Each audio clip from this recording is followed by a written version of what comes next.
Hello everybody, Rokil here.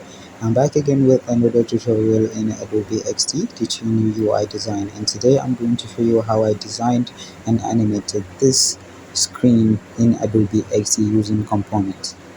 Now if you're just joining us, please be sure to subscribe to the channel and like this video so it can help the channel to grow. And without taking much of your time, let's get started.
animation, it's nothing tricky. All I do is create a rectangle of the color white of around this size. So I copy and paste the circle, and then I minus front, use it to minus the front of the rectangle, white rectangle that is in front. So now I'm just going to give this any color just so it would stand out. You can use any color of your choice, or you can use the same ones I'm using.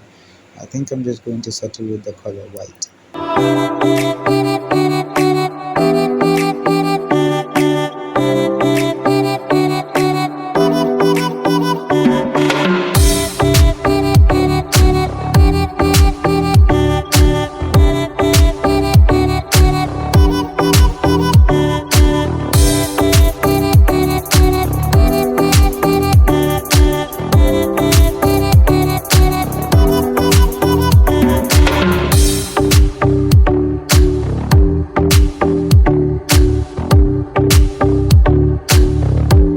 Okay, so for the next part of this design, we are going to need some icons that we are going to place on the slider. But if you do not have icon plugins, just like my current software now, I do not have any plugin for icons, so I'm going to have to use another alternative, which is I'm going to go and download icons from another site, and then I'm going to use them in this design. So for this, I'm going to use the Google icon library. I'll leave for that in the description box. I'll leave a link for that in the description box, and you can check them out anytime you're designing.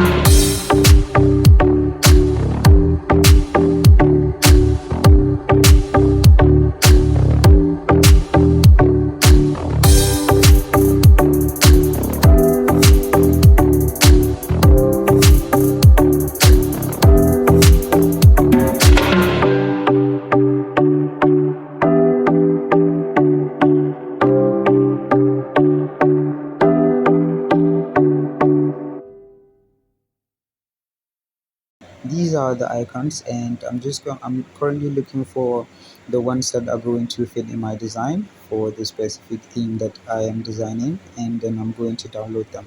The options available for download for these icons, PNG, which is in a picture format, or SVG, which are standard vector graphics. I'd suggest you always use the SVG because it allows you to customize the icons based on the taste of the design that you're doing. It could be the colors, or it could be the edges, or anything. It's editable when it's in SVG format, but in PNG you can only use it as a picture.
So now I'm placing the icons in front of the little ellipse and then fitting them in place. When I'm done, I group them together. So after this, I'm going to create the items that are going to be on the screen for sale. This arrow is just going to serve as an indicator while I group it with the ellipse as behind, and I send the white shape behind everything. So I reduce all the four except the one in the middle. I reduce them to around 40% opacity, and now I'm going to create the items that are going to be on display on this particular screen.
Okay, so I'm going to just duplicate this rectangles and then I'll bring them outside. They are going to be used for me to place the other items that we have.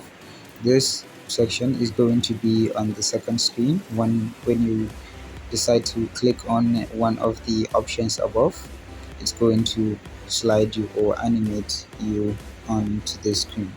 So I just put the names of the items.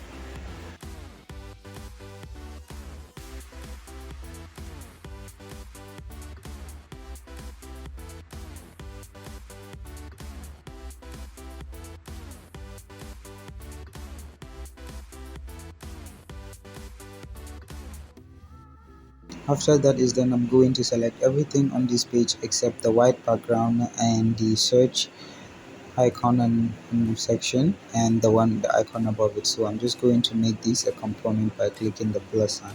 I'm going to add a new state that says laptops because that's going to be for the laptop section.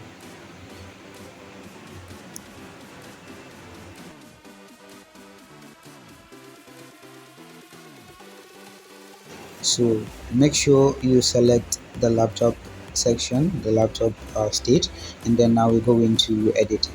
So what I'm going to do is I'm going to now start animating these the way I want the changes to take place. So I suddenly just slowly, carefully move these other icons along this ellipse that we have, the purple ellipse. So I'm going to move them in that manner, and once I move the icon in the middle to the side, I reduce the opacity back to 50%, and so the one in the center takes 100% opacity now. So once I do that, I also select the icons that are currently in display, the items that are currently in display, and then I slide them to the right while bringing the ones that are out of the artboard onto the artboard. So that makes the changes for these two different states. And now I'll head into prototype section and animate it. So double click on this icon and go to select auto animate. 1 second for the time, and your easing should be easing and out. So go into laptop mode and then click on the phone icon to be the default state, animate it back to the default state, and the other settings remain the same. So now click drag the arrow on this icon onto the second screen, because that's what's going to lead us to the second screen. So let's play the software and see how it looks.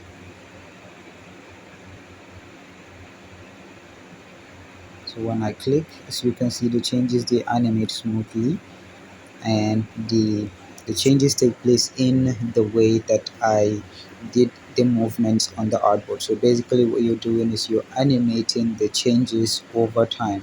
So the effect, the transition in auto animate happens based on how you effect the changes from one artboard to the other, or from one component to the other over time.